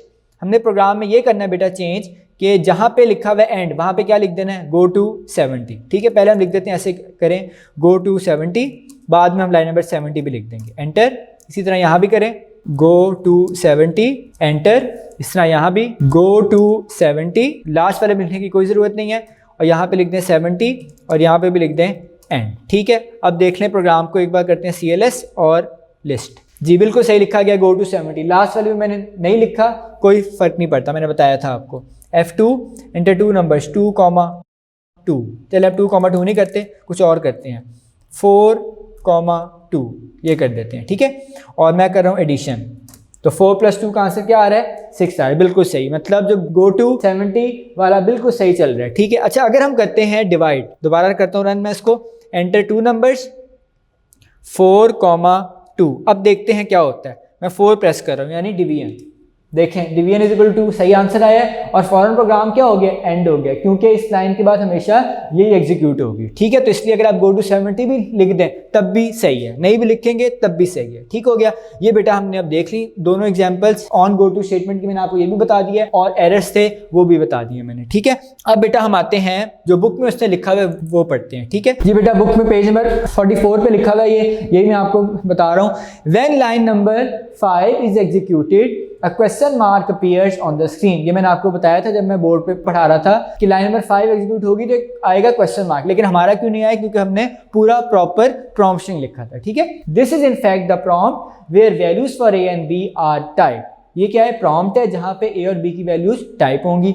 Line number 10 displays the following message on the screen. Line number 10 से ये वाला आएगा बेटा मैसेज, ये भी हमने देखा था। अब यहाँ पे ये डिव के बाद क्वेश्चन मार्क क्यों आ रहा है, क्योंकि मैं आपको बता देता हूं, क्योंकि लाइन नंबर 10 में उसने बेटा देखें क्या लगाया हुआ है, सेमीकोलन। इसलिए प्रॉम्प्ट स्ट्रिंग के बाद जब आप सेमीकोलन लगाते हैं तो क्या आता है, क्वेश्चन मार्क। जैसे हमने यहाँ पे जब यूज किया था, अभी प्रोग्राम बनाया उसमें हमने यहाँ पे लगा दिया था। ठीक है, तो इसलिए ये क्वेश्चन मार्क इस वजह से आता है ये वाला। Next, if we enter 1 then n takes the value of 1, if we enter 2 और 3 और 4 n will take the same value accordingly। ठीक है, मतलब अगर आप वैल्यू 1 पुट करेंगे तो n 1 पे जाएगा, 2 पुट करेंगे तो n 2 पे, 3 तो n 3 पे, 4 तो n 4 पे। ये बेटा उसी तरह उसने लिखा हुआ है, ये अब जरूरत नहीं है पढ़ाने की, ये सिंपल है। 1 then control is transferred to line number 30, ये सिंपल है, ये आप लोग खुद देख लीजिएगा। On execution of line number 30, addition of A and B will be displayed on the screen। ये भी हमने देख लिया था बेटा। And program will come to an end। end इसलिए लिखा था ताकि प्रोग्राम फौरन एंड हो जाए। Similarly, in line number 40, 50, 60, printing of the result of subtraction, multiplication and division will be displayed respectively. There can be many ways to write a program. Let us write the same program in the above example in another way। ये भी मैंने आपको बता दिया बेटा, आपने end की जगह बस go to 70 लिखना है, और लाइन नंबर 70 में आपने end लाजमी लिखना है। ठीक हो गया बेटा, ये हमने कर लिया है। इसकी जो थ्योरी थी वो मैंने आपको पढ़ा दी है सारी बुक से। ठीक है, तो यहाँ पे हमारा ये भी काम कंप्लीट हो गया। मैंने एरर्स भी बता दिए, इलीगल जो था फंक्शन वो शो हो गया था, लेकिन जो आउट ऑफ रेंज है वो शो नहीं हो रहा, उसकी मैंने आपको वजह बता दी है। ठीक है, लेकिन हमने देख लिया है कैसे वो आउट ऑफ रेंज एरर आ सकता है अगर हम वैल्यू को कम रखें या ज्यादा रखें। ठीक है, तो यहाँ पे हमारा वर्क फॉर डे 3 कंप्लीट होता है। Students, now we will start work for day 4. In work for day 4, we will study on error go to statement. सबसे पहले इसका देखते हैं पर्पस, सिंटैक्स, इंटरप्रिटेशन और फिर एग्जाम्पल। जैसे हम बाकी जो स्टेटमेंट्स है वो देखते हैं। सबसे पहले इसका पर्पस क्या है, enables error trapping feature. Enables का मतलब आप कह सकते हैं स्टार्ट या ऑन, जिसको आप कहते हैं। ठीक है, start error trapping feature. Error आपको पता है, फॉल्ट भी जिसको आप कहते हैं, जो आता है प्रोग्राम में जब हम कोई गलती करते हैं या मिस्टेक करते हैं। ये हमने चैप्टर नंबर 1 में देखा था। ट्रैपिंग फीचर, ट्रैपिंग का मतलब बेटा, ट्रैप का मतलब होता है वैसे कैच करना। अब यहाँ पे वो कह रहा है इनेबल्स एरर ट्रैपिंग फीचर। अब होता क्या है, जैसे हम कोई एरर करते हैं बेटा प्रोग्राम में, तो ये statement on error go to statement क्या करती है, इनेबल करती है या स्टार्ट करती है क्या, एरर ट्रैपिंग फीचर। वो फीचर किसका, GW बेसिक का, जो एरर को ट्रैप करता है। ठीक है, देखें, enables error trapping feature of GW basic and specify. अच्छा ये काम तो कर लिया उसने कि एरर हैंडलिंग जो फीचर है उसको उसने क्या इनेबल कर दिया। अब बताए भी तो कहाँ पे एरर है, ये भी तो बताना है, तो वो कैसे होगा, and specify the first line of error handling routine. तो क्या होता है बेटा कि वो स्पेसिफाई करता है फर्स्ट लाइन को एरर हैंडलिंग रूटीन की। देखें एरर हैंडलिंग रूटीन, रूटीन क्या, रूटीन का मतलब बेटा आप ये समझ लें जैसे आम लाइफ में आप देखते हैं रूटीन, क्या रूटीन है आपकी, ठीक है, मतलब क्या कैसे आप काम करते हैं रोज, किस कितने बजे उठते हैं, कितने बजे सोते हैं, खाना खाते हैं, पढ़ते हैं, ये सब चीज़ें रूटीन में आती हैं। तो यहाँ पे एरर हैंडलिंग रूटीन का मतलब वो रूटीन GW बेसिक की जो उस वक्त इनेबल होती है जब एरर्स आते हैं, तो उसको कहेंगे हम एरर हैंडलिंग रूटीन, सिंपल, ठीक है। अब दोबारा एक बार देखते हैं, enables error trapping feature of GW basic, enable करता है क्या GW बेसिक का error trapping feature, and specify the first line of error handling routine. और जो फर्स्ट लाइन मतलब जिसमें एरर आया होता है, जिस फर्स्ट लाइन का मतलब बेटा यहाँ है जिस लाइन में एरर आ रहा है, मतलब वो 2 लाइन में भी आ सकते हैं, तो वो पहले फर्स्ट लाइन को करेगा जाहिर है स्पेसिफाई, ठीक है, फिर दूसरी को, फिर तीसरी को। तो इसलिए कह रहा है first line of error handling routine, वो स्पेसिफाई करता है एरर हैंडलिंग रूटीन को फर्स्ट लाइन, ठीक है। नेक्स्ट अभी समझ आएगी आपको जब मैं एग्जाम्पल करवाऊंगा और जब कंप्यूटर पे करेंगे। Syntax, on error go to line number, simple है, ऑन एरर गो टू, ये तो हो गया बेटा नाम इसका स्टेटमेंट का, ठीक है। उसके आगे क्या है, लाइन नंबर, सिर्फ आपने लाइन नंबर लिखना है। अब इसका मतलब ये हुआ कि आप प्रोग्राम में जहां चाहते हैं कि मेरा प्रोग्राम जब एरर आए तो इस लाइन में जाए, तो आप क्या लिख देंगे, वो पर्टिकुलर लाइन नंबर लिख देंगे, ठीक है, वो कोई भी हो सकता है। अभी हम देखते हैं एग्जांपल में हमने क्या लिखा है। नेक्स्ट इंटरप्रिटेशन, अब इंटरप्रिटेशन क्या है, कंप्यूटर कैसे इसको देखता है या कंप्यूटर कैसे इसको इंटरप्रेट करता है वो देख लेते हैं। Error handlers are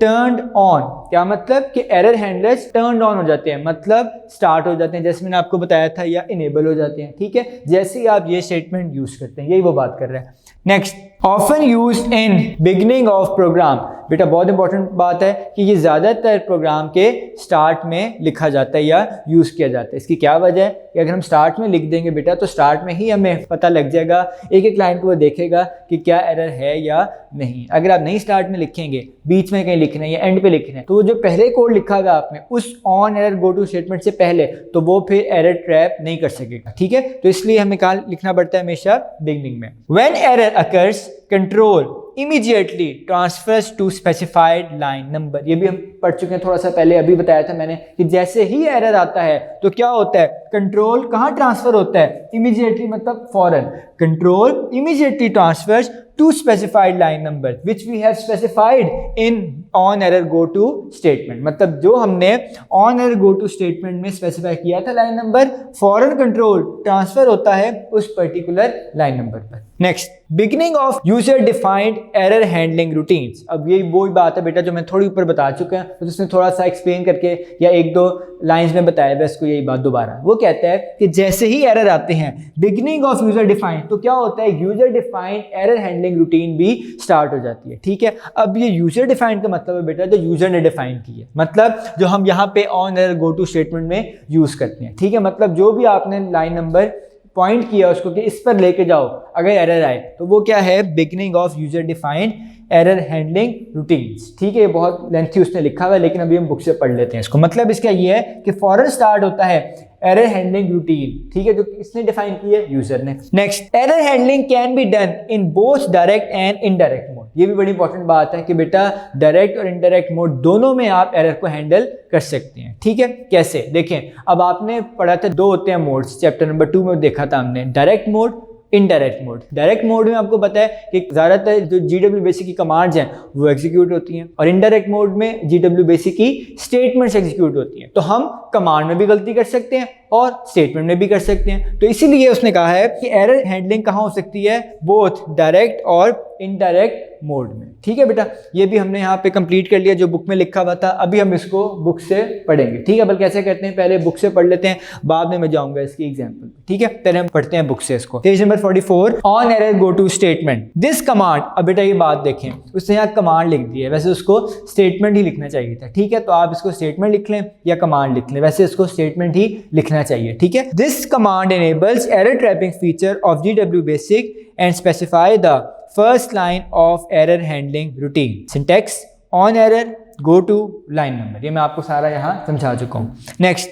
in repetition, line number is a valid line number in the program. ये बात बेटा हम तमाम स्टेटमेंट्स में हमने देखी है, ऑन गो टू में भी, गो टू स्टेटमेंट में भी देखी थी कि लाइन नंबर क्या होना चाहिए, हमेशा वैलिड होना चाहिए। उसकी वैल्यू होती है 0 2 6 5 5 2 9। ये तो हो गई जर्नल। लेकिन अगर आपने एरर में यूज़ करना है तो एरर में जाहिर है अगर प्रोग्राम का लाइन नंबर आपका 10 से 100 तक जा रहा है तो आपका जो जाहिर है लाइन नंबर 110 पे नहीं जाना चाहिए। मतलब जब आप एरर स्पेसिफाई करें जिस लाइन नंबर पे आपने लेके जाना है तो आप उसको वही लाइन नंबर दें जो उस प्रोग्राम की पर्टिकुलर रेंज में आ रहा है, उससे बाहर नहीं देना आपने। ठीक है, ये हो गया प्रोग्राम स्पेसिफिक। और जनरली आपको पता है 0 2 6 5 5 2 9 रेंज होती है लाइन नंबर्स की। Next, error handlers in GW basic are turned on with an on error go to statement. जैसे ही आप लिखते हैं on error go to statement तो क्या होता है बेटा, एरर हैंडलर्स इनेबल हो जाते हैं या टर्न्ड ऑन हो जाते हैं। It is often used at the beginning of the program so that errors occurred anywhere in the program can B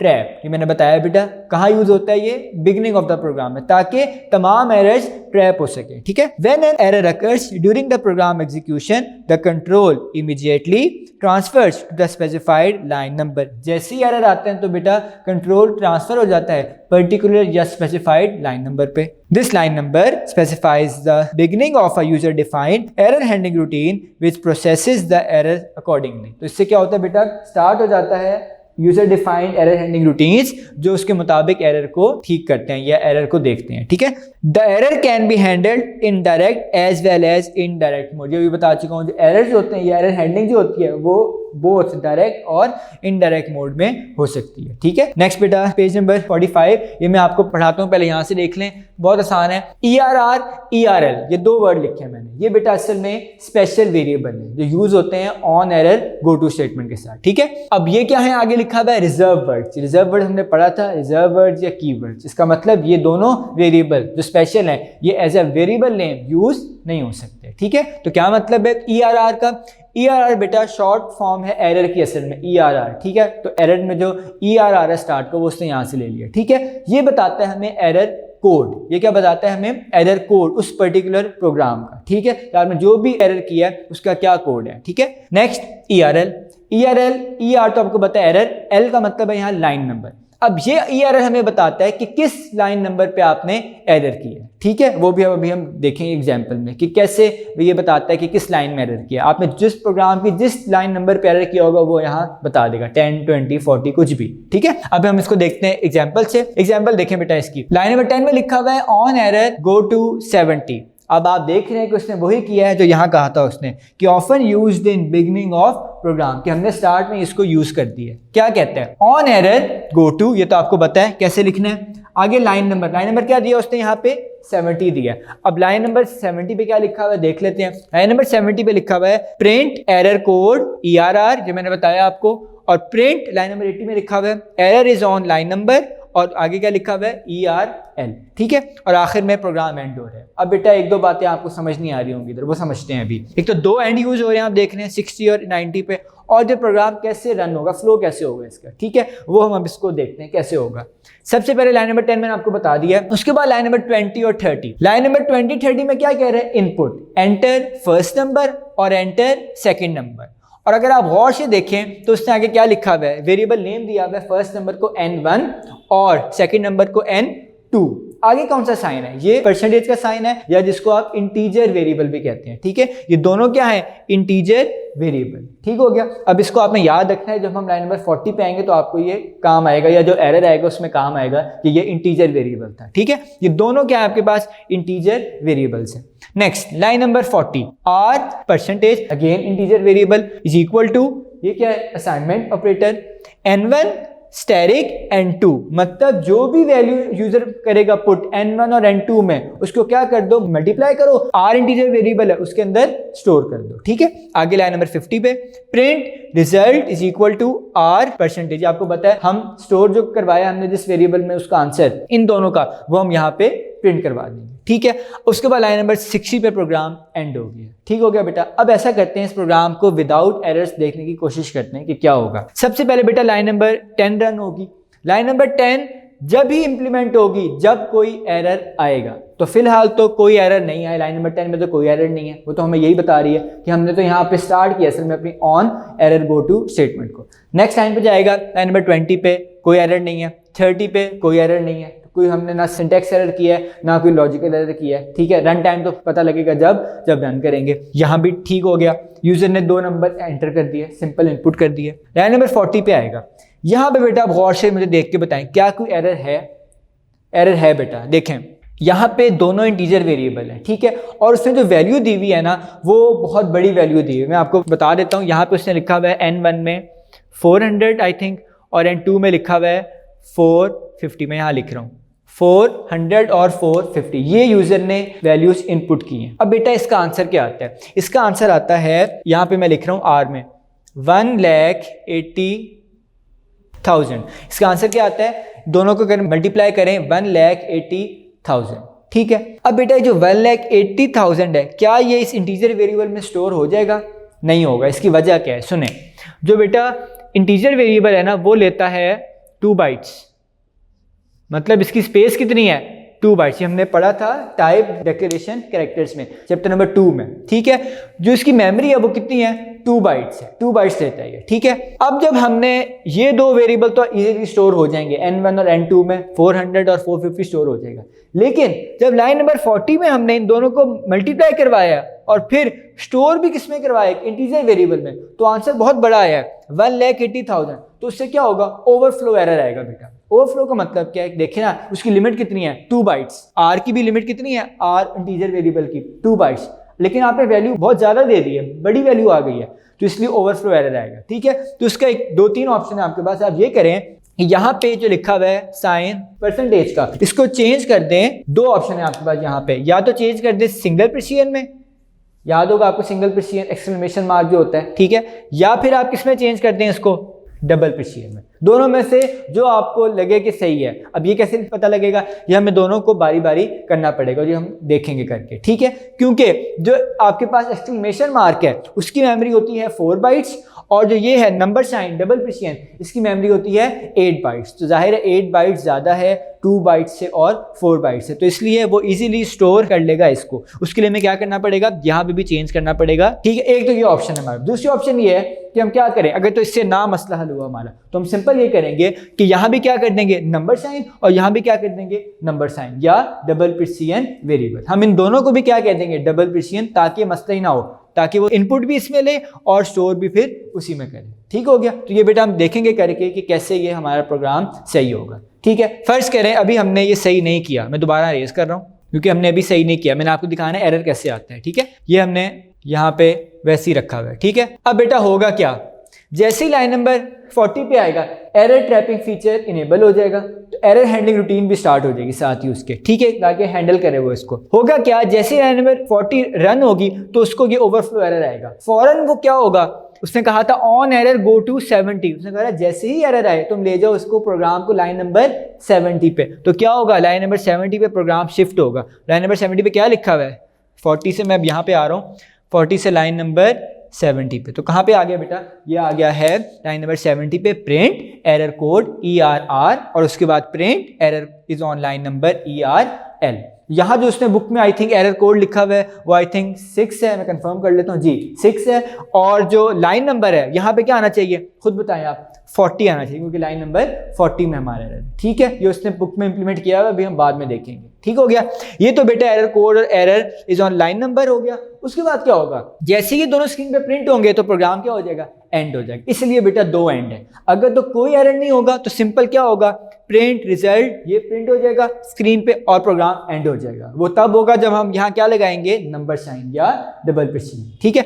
उसके बाद अगर तो प्रोग्राम में एरर आ गया तो फौरन क्या होगा? लाइन नंबर 40 से कहाँ जाएगा? 70 पे, फिर 80 पे। तो एंड कहाँ रह गया? एंड इसलिए हमने दोबारा लिखे ताकि इसको प्रोग्राम को एंड करें, ताकि हम एरर ठीक कर सकें, ठीक हो गया। तो इसलिए प्रोग्राम को हमने यहाँ एंड करवाया। तो 2 एंड का इसलिए लगाए हैं। एक एंड है एरर्स जब हो तब प्रोग्राम एंड हो, और दूसरा एंड है जब एरर्स ना हो तब भी प्रोग्राम एंड हो जाए, ठीक हो गया बेटा। ये हमने यहाँ देख लिया। अब इसका जो रिमेनिंग वर्क है, प्रैक्टिकल वर्क है, उसको ठीक कैसे करना है वो हम जब कंप्यूटर पे करेंगे तब देखेंगे। एक बात और बता दूं, हम इसमें एक और भी चीज़ करेंगे। हम ये एरर तो ठीक कर लेंगे, हम 1-2 और एरर जानबूझ के लेके आएंगे और देखेंगे उनका एरर कोड क्या होता है, ठीक है। क्या हर एरर का सेम कोड होता है या नहीं होता। हम ऐसा करेंगे कि इनपुट के स्पेलिंग जानबूझ के सही नहीं लिखेंगे, मतलब मैं स्पेलिंग इसके INPU लिख दूंगा या प्रिंट के स्पेलिंग मैं चेंज कर दूंगा, तो असल में ये दोनों क्या कर रहा हूं मैं, सिंटैक्स एरर्स कर रहा हूं। तो देखेंगे कि क्या on error go to statement syntax errors को कैच करती है या नहीं करती। ये भी हम अभी देखेंगे जब हम कंप्यूटर पे कर रहे होंगे, ठीक है। तो ये बेटा यहाँ मैंने आपको बता दिया। लास्ट जो हमारा चीज रहेगी वो यहाँ पे लिखी हुई है मैंने, ये मैं आपको बताता हूँ। ये असल में आपका पेज नंबर 45 का सेकंड पैराग्राफ है, ठीक है। इसको हम देखते हैं। अब बेटा वो कहता है वी कैन एग्जिट। अब बेटा जब एरर आ गया, ठीक है, अगर एरर ठीक हो गया तो प्रोग्राम को आगे भी तो लेके जाना है ना। अगर तो हमने यहाँ तो चले हमने एंड कर दिया, लेकिन अगर बहुत बड़ा प्रोग्राम है उसमें एरर आ गया कहीं, तो फिर आप ये तो नहीं करेंगे फौरन एंड कर दें, आपको कहीं ना कहीं रिज्यूम करना पड़ेगा दोबारा प्रोग्राम को। तो वो यहाँ बता रहे हैं we can exit from error handling routine. Error handling routine से आपने एग्जिट करना है अगर, तो क्या करें, using the resume next, resume line number और एंड स्टेटमेंट। इसमें से लास्ट वाला मैं आपको बता दिया, बाकी अब हम देखते हैं, ठीक है। रिज्यूम का क्या मतलब है बेटा, रिज्यूम का मतलब ये है कि जब आपके प्रोग्राम में एरर आ गया, जिस लाइन पे आया, तो ये रिज्यूम क्या करता है, दोबारा उसी लाइन को एग्जीक्यूट करता है। जब तक वो ठीक नहीं होती लाइन, या जब तक वो एग्जीक्यूट नहीं होती, ज़ाहिर है जब वो ठीक होगी तभी वो एग्जीक्यूट होगी और वो आगे हमें लेके जाएगा प्रोग्राम की। तो फिर तब तक ये रिज्यूम स्टेटमेंट रन होती रहेगी। मतलब रिज्यूम तब यूज़ करें जब आपको कंफर्म हो कि आपने वो लाइन जिसमें एरर था वो ठीक कर लिया। फर्ज करें यहाँ पे लाइन नंबर 40 है, इसके बाद मैं अगर लिख दूं लाइन नंबर 50 पे रिज्यूम, तो इसका मतलब है मुझे कंफर्म करना पड़ेगा पहले कि मैं यहाँ R% के साइन की बजाय R नंबर साइन लगा दूं, तब मैं रिज्यूम यूज कर सकता हूं, ठीक है। अच्छा, अगला क्या है, रिज्यूम नेक्स्ट। रिज्यूम नेक्स्ट क्या करता है बेटा, रिज्यूम नेक्स्ट से बेटा जो लाइन नंबर में एरर होता है, फर्स्ट करें लाइन नंबर 40 में एरर था, ठीक है, तो अगर मैं यहाँ लिख दूं रिज्यूम नेक्स्ट लाइन नंबर 50 पे, तो वो नेक्स्ट लाइन जो भी होगी उसको एग्जीक्यूट करना स्टार्ट कर देगा। मतलब पिछली वाली को जो 40 थी उसको वो नहीं देखेगा, उससे आगे प्रोग्राम रिज्यूम कर देगा, ठीक है। तो ये फर्क है रिज्यूम और रिज्यूम नेक्स्ट में। रिज्यूम क्या करता था, दोबारा उसी एरर वाली लाइन को एग्जीक्यूट करता है जब तक वो ठीक नहीं होती। रिज्यूम नेक्स्ट उस एरर वाली लाइन के नेक्स्ट जो लाइंस हैं उनको वो एग्जीक्यूट करता है या रिज्यूम करता है मास्टर प्रोग्राम, ठीक है। लास्ट रह गया रिज्यूम लाइन नंबर। ये बड़ा आसान है, नाम से पता लग रहा है बेटा। अगर आप चाहते हैं कि आप किसी खास लाइन नंबर से प्रोग्राम को रिज्यूम करवाएं, तो आप रिज्यूम लाइन नंबर को यूज कर लें। फर्स्ट करें मैं चाहता हूं लाइन नंबर 40 पे अगर एरर है तो मैं यहाँ लिख दूं 50 पे रिज्यूम, आगे मैं लिख दूं फर्स्ट करें 90, क्या लिख दिया मैंने, रिज्यूम 90, तो असल में वो एंड ही कर देगा प्रोग्राम को। चले 90 को छोड़ें, हम लिख देते हैं रिज्यूम 70 80, कुछ भी लिख देता हूं मैं, ठीक है। ये तो अब फिलहाल प्रोग्राम ऐसा बना हुआ है कि इसमें हम नहीं यूज कर सकते।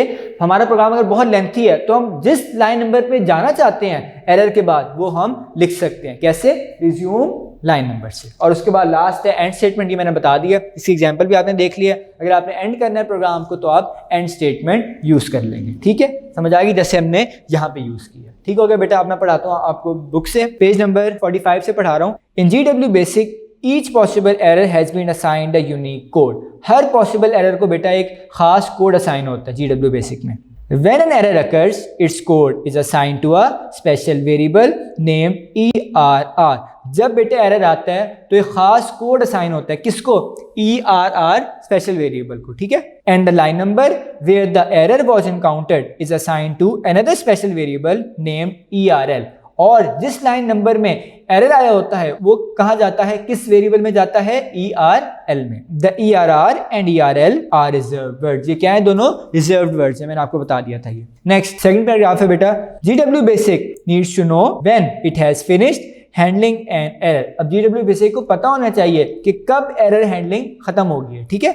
We can exit from an error handling routine using the resume next, resume line number और एंड स्टेटमेंट। अब उसके बारे में वो बता रहे हैं। The resume statement returns the execution to the statement that cause the error. कहाँ करता है ये रिटर्न, जहां पे एरर आया होता है जिस स्टेटमेंट में। And tries to execute it again, और दोबारा एग्जीक्यूट करने की ट्राई करता है, कोशिश करता है कि दोबारा उसको एक लाइन को एग्जीक्यूट करूं। Hence we should only use this statement if the program or the user were somehow able to fix the program immediately. अब ये कब यूज करना चाहिए बेटा? जब प्रोग्राम या यूजर उस पर्टिकुलर प्रॉब्लम को फौरन फिक्स कर लेता है या ठीक कर लेता है, तब ही आप यूज करें रिज्यूम। ठीक है, resume next resumes execution from the statement immediately following the statement that cause the error. Resume next क्या करता है? उस लाइन के फौरन बाद जो लिखी हुई लाइन उससे प्रोग्राम स्टार्ट करता है या रिज्यूम करता है दोबारा। ठीक है, and resume line number resumes execution at the specified line number. और रिज्यूम लाइन नंबर क्या करता है? किसी खास स्पेसिफाइड लाइन नंबर पे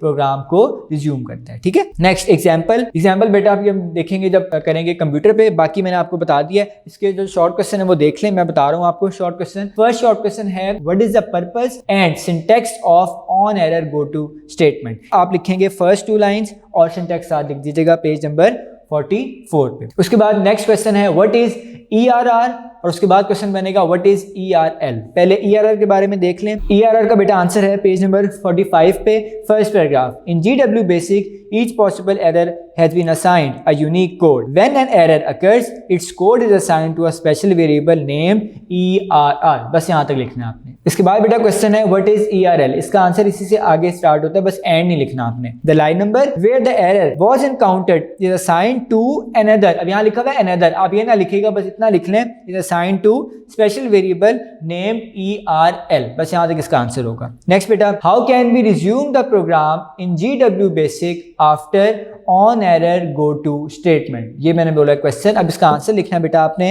page number 45 second paragraph. GW basic needs to know when it has finished handling an error we can exit from an error handling routine using the resume next, resume line number और end statement। बस यहाँ तक लिखना है। इसके बाद बेटा 3 short question और बनते हैं, वो बनेंगे resume next और resume line number के। इस तरह बेटा क्वेश्चन बनेगा what is resume statement। ठीक है, तो इसका आंसर आप लिख लें the resume statement returns the execution to the statement that caused the error and tries to execute it again. Hence, we should only use this statement if the program or the user were somehow able to fix। ठीक है, उसके बाद लिखें What is resume next statement। इसका answer इसी के आगे है जो मैंने पिछला क्वेश्चन बोला था। Resume next resumes execution from the statement immediately following the statement that caused the error। इसके बाद बेटा जो बनेगा क्वेश्चन वो बनेगा What is resume line number। तो आप लिखेंगे resume line number resumes execution at the specified line number। बस यहाँ तक आपने लिखना है। ठीक है, अब ये बेटा हमारे हो गए हैं कंप्लीट क्वेश्चन। जो वर्क था बोर्ड वर्क और थ्योरेटिकल वर्क वो सारा मैंने आपको बता दिया, एग्जाम्पल भी मैंने तकरीबन समझा दिया। बाकी अब इसके एरर्स जो हैं वो हम देखेंगे जब कंप्यूटर पे करेंगे। ठीक है, तो यहाँ तक हमारा वर्क फॉर डे 4 का थ्योरेटिकल वर्क कंप्लीट होता है।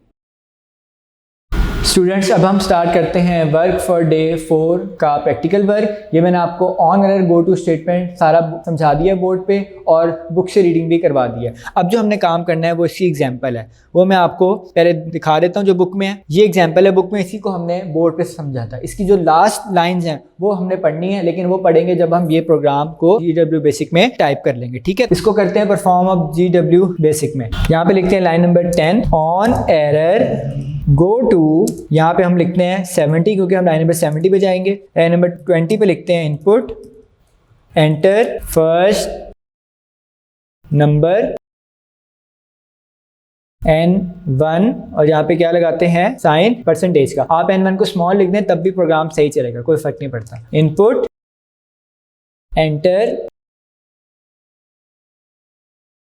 Second number. ठीक है, और यहाँ पे भी क्या लिखेंगे आप N2 इंटीजर साइन। ठीक है, नेक्स्ट लाइन नंबर 40, यहाँ पे R integer sign is equal to N1 integer sign asterisk N2 integer sign. Next line number 50 print result is equal to, यहाँ पे लिखेंगे आप R और integer sign. Next line number 60, यहाँ पे करेंगे आप एंड। नेक्स्ट लाइन नंबर 70 पे हमने जो एरर है वो लेके जाना है, यहाँ पे लिख देंगे print error code is equal to, और यहाँ पे लिख देंगे ERR। और लाइन नंबर 80 में प्रिंट, यहाँ पे लिखेंगे error is on line number ERL। ठीक है, और लाइन नंबर 90 पे प्रोग्राम को एंड कर देंगे। ये हमने प्रोग्राम लिख लिया है। अब हम बेटा इसको करते हैं रन। एंटर फर्स्ट नंबर, वही एंटर करते हैं जो बुक में उसने किया है। वो किया उसने 400 और दूसरा नंबर एंटर किया 450। देखिए बेटा एरर आ गया। क्या एरर आया है? स्क्रीन पे गौर से देखें। अब यहाँ पे एरर आपके सामने शो हो रहा है बेटा, error code is equal to 6। ये एरर कोड है जो कौन बता रहा है? ERR वेरिएबल, इसमें स्टोर हुआ था एरर कोड।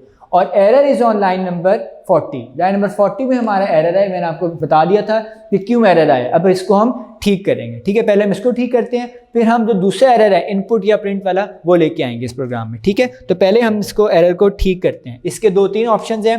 जो सबसे पहले ऑप्शन मैंने बताया था उसी को हम देखते हैं पहले। यहाँ पे लाइन नंबर 40 में अगर हम इंटीजर साइन की जगह मैंने बताया था आपको सिंगल या डबल प्रिसिजन यूज कर लें तो हमारा एरर ठीक हो सकता है। तो वही हम करते हैं बेटा ठीक। यहाँ पे हम लिखते हैं R और पहले हम ऐसा करते हैं सिंगल प्रिसिजन यूज करते हैं कि क्या एरर रहता है या नहीं रहता, ठीक है। यहाँ भी कर लिया सिंगल प्रिसिजन और यहाँ पे भी क्या कर लेते हैं सिंगल प्रिसिजन और इसके बाद एंटर प्रेस कर दें ताकि चेंज आ जाए प्रोग्राम में, ठीक है। अब हम करते हैं इसको रन। फर्स्ट नंबर एंटर करते हैं 400 और सेकंड नंबर 450। अब देखिए बेटा आंसर बिल्कुल सही आ गया है, 1,80,000। ये मैंने आपको बताया था, ठीक है। सही आंसर आ गया। इसका मतलब हम सिंगल प्रिसिजन में इस वेरिएबल को स्टोर करवा सकते हैं, ठीक है। इसलिए उसने आंसर हमें बिल्कुल अब सही दे दिया, अब कोई एरर नहीं आया, ठीक हो गया। एक और ऑप्शन मैंने बताई थी कि आप N1 और N2 को भी क्या ले लें, सिंगल प्रिसिजन या डबल प्रिसिजन में ले लें, तब भी आंसर सही आएगा, ठीक है। अब मैं करता हूँ इसको CLS और दोबारा निकालते हैं प्रोग्राम। इस प्रोग्राम में हम बेटा एक और चेंज करते हैं, मतलब मैं जानबूझ के स्पेलिंग चेंज कर रहा हूँ इनपुट की, ठीक है। लाइन नंबर 20 में मैं क्या करता हूँ, इनपुट की जगह INPU बस इतना लिखता हूँ और एंटर प्रेस करता हूँ, ठीक है। अब देखते हैं कोई एरर आता है कि नहीं आता या क्या कोड होता है उसका। जी लिस्ट हमने देख लिया, चेंज हो गया। मतलब लाइन नंबर 20 में आप देख रहे हैं मैंने स्पेलिंग जानबूझ के सही नहीं लिखी, ठीक है, ताकि हम एरर देख सकें। F2 प्रेस करें। जी ये देख लें बेटा एरर आ गया। एरर कोड क्या है? 2। पहले क्या था एरर कोड? 6। वो किसके लिए था? लाइन नंबर 40 के लिए। लेकिन यहाँ पे चेंज हो गया एरर कोड 2 और error is on line number 20। और बिल्कुल सही कहा है, लाइन नंबर 20 में ही आपका एरर आपको शो है, ठीक है। इस तरह उसने बता भी दिया इसको ठीक कर दो पहले, ठीक है। इसको ठीक कर देते हैं। अब देखते हैं इसको ठीक करें। अगर हम यहाँ पे लिखता हूँ मैं T और एंटर प्रेस करता हूँ और मैं करता हूँ CLS। पहले निकालते हैं इसकी लिस्ट और अब करते हैं इसको रन, ठीक है। अब देखें बिल्कुल सही हो रहा है, 400 और 450। जी बिल्कुल सही आंसर आ गया। रिजल्ट 1,80,000।